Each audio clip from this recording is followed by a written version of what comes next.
So what was your first gallery and how did you get into that? Okay, so we got a flashback to it's like the end of 2018. I think it's like it was about the middle of 2018, we'll say. I think it was like that summer. And I was starting to get into really the idea of promoting my work like outside, the physical realm and meeting people and the general public at large.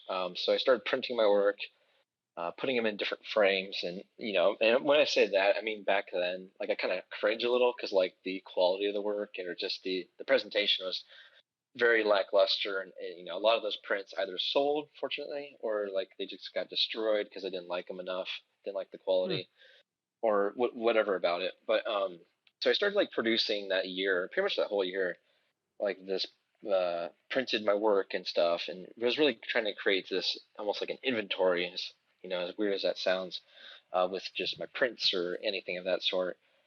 And so about halfway through in the summer of that year, there's in my hometown, Beaver Creek, here in Ohio.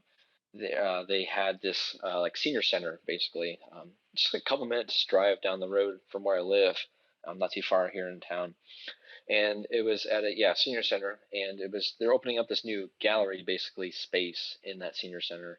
And it was a place I've never been to, of course, because I'm not quite frankly that old, I guess, that I didn't even know about the existence of the building that had been there for a while. But they were starting up, doing these art exhibits, and that was everything, photography or otherwise, just any kinds of arts, of course. Solo exhibits, group ones, didn't matter. And fortunately, they're still doing them to this day, of course, which is awesome because I feel like my city needs really some more artsy, kind of like expressive places like that to exhibit your work, of course. But so I was actually I think I was one of the first people, might have been the second if I remember, to exhibit there actually. So it's pretty cool to really get started with not only in my hometown but also be this like just brand new, this upstarted kind of like art gallery. So I very much found their application. I think I got like a paper one, mailed it to them, old fashioned way. And they were, came back with me saying like, cool, you want to join us in February 2019? And of course I was like really excited. Of course I got approved, so I was just like, sure, I'll do it.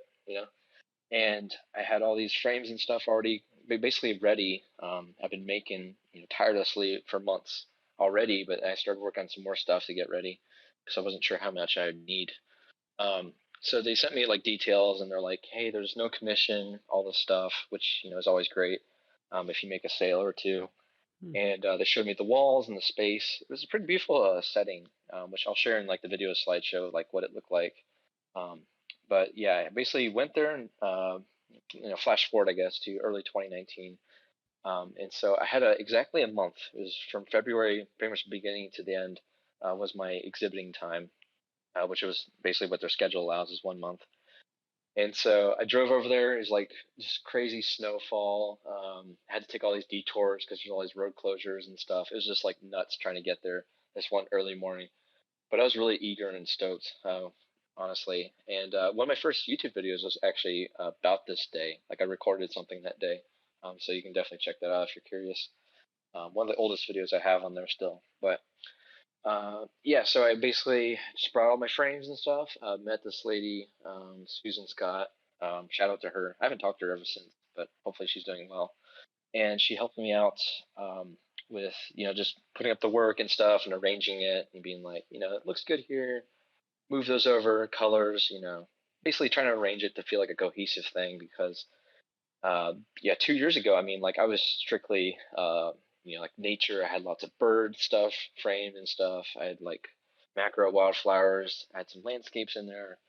Like, so like it was all nature, but like the subject matter was like kind of all over the place, a lot more. And Hmm. even more so now, as we talked about a little bit ago, with what I shoot. But like, so it was basically just like a greatest hits, like a collection of photos I've taken at that time, like the past couple of years, and I wanted to like curate it and be it like my favorite ones. But there wasn't really any story necessarily. Like everything was different locations, different, like I said, subject matter, different color, light, and basically it was just me just throwing. I was so excited, basically, like eager to exhibit. I didn't care about like having it tied to like a central like narrative. I just had it all kind of there, I guess. I really wasn't concerned about it. I just wanted to get out in the public. So